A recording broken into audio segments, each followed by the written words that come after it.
Hello and welcome to the Day Fantasy 5 for this Saturday, July 27th. This is episode 157. I'm your host, Scott Grierson, and we are bringing you the 5 things you need to know every day in the world of fantasy sports. Let me tell you that I love training camp. We've got football news out the wazoo. We don't have to talk about baseball or basketball off-season stuff today. We are bringing you football all day long. So our big stories today, we've got the Tate suspension to talk about. Corey Coleman's injury that happened yesterday, that happened like right after the show aired. Riddick got cut today. Garoppolo was cleared to play, as was Gurley and Cup. And I've got a quick fantasy best ball strategy that I implemented yesterday that I want to talk about as well. So that's all on the show today. As always, we are brought to you by mathradio.com, where you can go pick up an online math course for as little as $9.99 to help your child ages 7 through 17 get better grades in school, score higher on exams, and even get into college. Once again, that is www.mathradio.com. All right, people. So let's talk NFL. Golden Tate was suspended this morning, 4 games for some kind of substance. We don't know what. So his, this is just crazy in New York, right? So Tate has been suspended. Corey Coleman is out for the year with a torn ACL. And Shepard broke his finger, and he might be out for week 1. I mean, maybe not. But Tate definitely out the first 4 games. Coleman out the whole season. That's 3 wide receivers that are possibly all going to be gone from the New York Giants for game 1. Oh, my goodness. So let's talk about Tate first. Tate was projected this year to get about 90 catches and 900 yards. That's kind of a amalgamation of all the different projections out there. But it seems reasonable to me in that offense.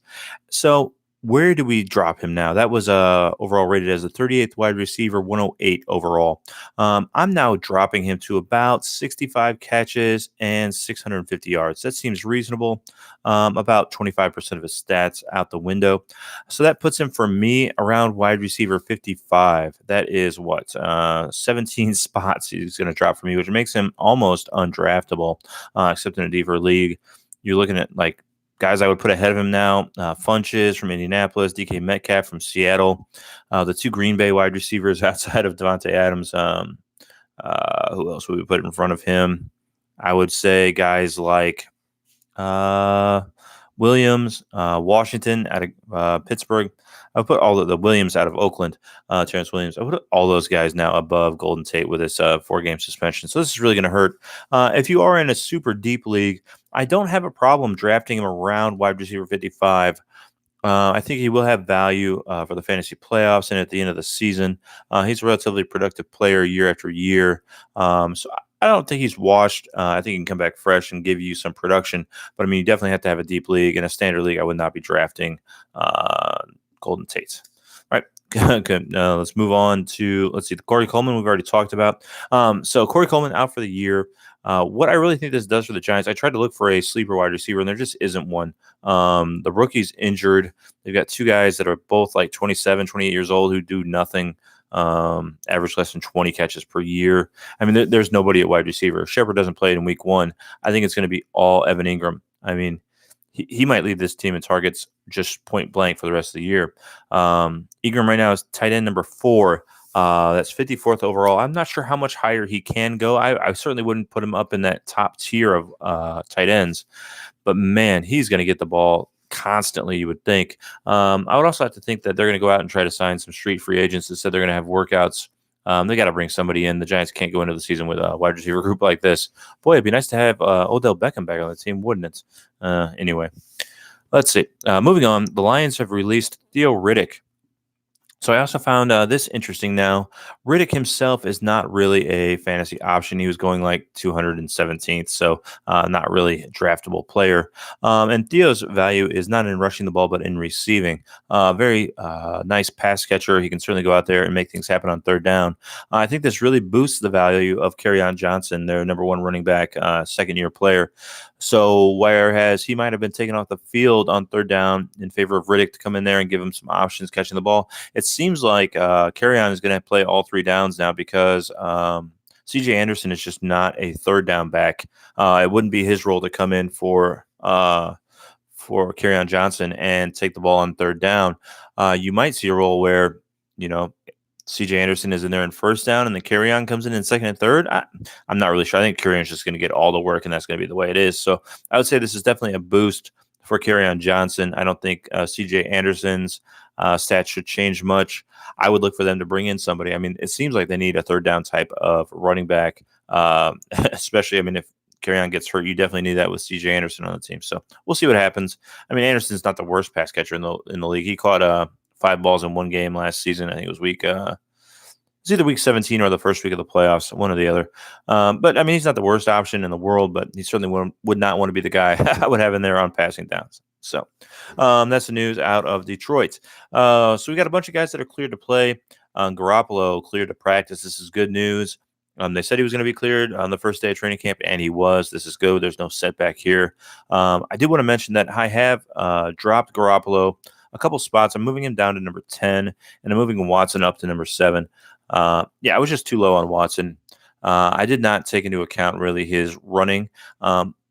Now, I'm still probably the lowest of anyone you're going to see. With I have Watson at number 7. I just think he's too big of an injury risk. He is thin.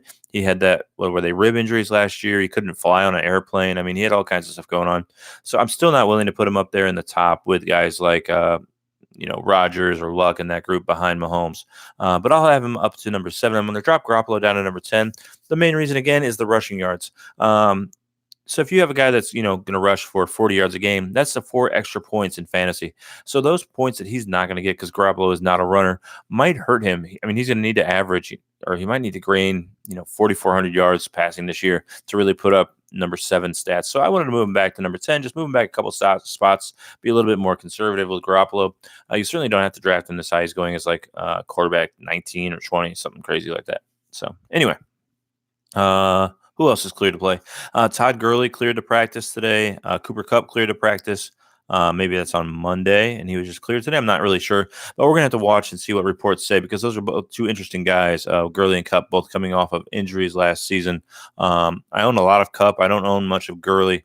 Kupp seems to fall every once in a while in drafts, and then I can go ahead and scoop him up because, I mean, if he's healthy, he's a tremendous player. So we'll see if that happens, and just keep your eye out on those 2 Los Angeles players, Gurley and Kupp.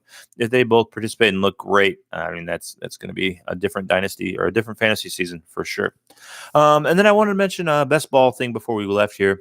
So I had a 12-team team that I just completed this morning. It was a slow draft. My quarterbacks, just go through the whole team real quick. Roethlisberger and Garoppolo, speaking of Garoppolo. So I was able to get Roethlisberger in the 11th round. And again, this is a 12-team draft. So I think that's good value. And then I got Garoppolo in the 15th round. My running backs, I had Kamara, Ingram. So I put them back on the same team. Phillip Lindsay, Miller, Sanders, and Breida. Breida I got in the 12th round. So I thought that was pretty good value. Wide receivers, Antonio Brown. I got Davis, Geronimo Allison, Washington, Parker's. My 2 deep guys are always Jones and Moore. So I got both of them on the squad as well. A little bit thin a wide receiver, I'll admit that. But I really think Chris Davis is going to be excellent. And then all I need is one more guy. So here's where I did something that is a little bit unorthodox. And I don't know if it's going to work, but I thought it was an interesting move to try out. So I drafted Kittle early. I took him in the 3rd round. That's why my wide receivers are a little bit thin. I could have gotten somebody like A.J. Green at that spot, but I went with Kittle instead. So, yes, that made my wide receivers thin, but I love what it does for my tight end. Having Kittle out there is going to be great every week. But when Kittle is out, either in his bye week or if he's injured, what I did was I grabbed who I think are the top 2 tight ends in New England. They just picked up Lance Kendricks, so they signed him. I drafted Lance Kendricks. And I also, this is my 17th pick, I drafted Lance Kendricks. And then with my 18th and last pick, I drafted Ben Watson, who is suspended for the first 4 games. But I think he will be out there and be used as the featured guy once week 5 rolls around. And then they both might be playable, Watson and Kendricks could be a nice 1-2 punch. New England likes to go with 2 tight end sets. So I thought that was an interesting little combination there to have the number 1 tight end in New England for only the last 2 picks in the draft. Matt Lacrosse could ruin all of my plans, but I'm going with Kendricks and Watson right now as the best bet to be the most productive down the stretch. Now, the only problem is Lance has to be the man in week 4 because Kittle's bye week is in week 4. So this is probably not the best strategy to go with Kittle because Watson still won't be available. So I'm going to be depending on Lance Kendricks in week 4, and he might be a non-factor, and then I'm screwed for that week. But we'll see what happens. definitely a strategy to consider if you don't have George Kittle on your or Greg Kittle, excuse me, on your team. All right. Anyway, that's it for the show today. We'll be back tomorrow with either a mock draft or maybe we'll do another live best ball draft. Please check out our sponsor, www.mathradio.com. Give us a subscription on YouTube if you're watching there. If you're listening to the podcast, we'd love a rating and review. We'll see you tomorrow.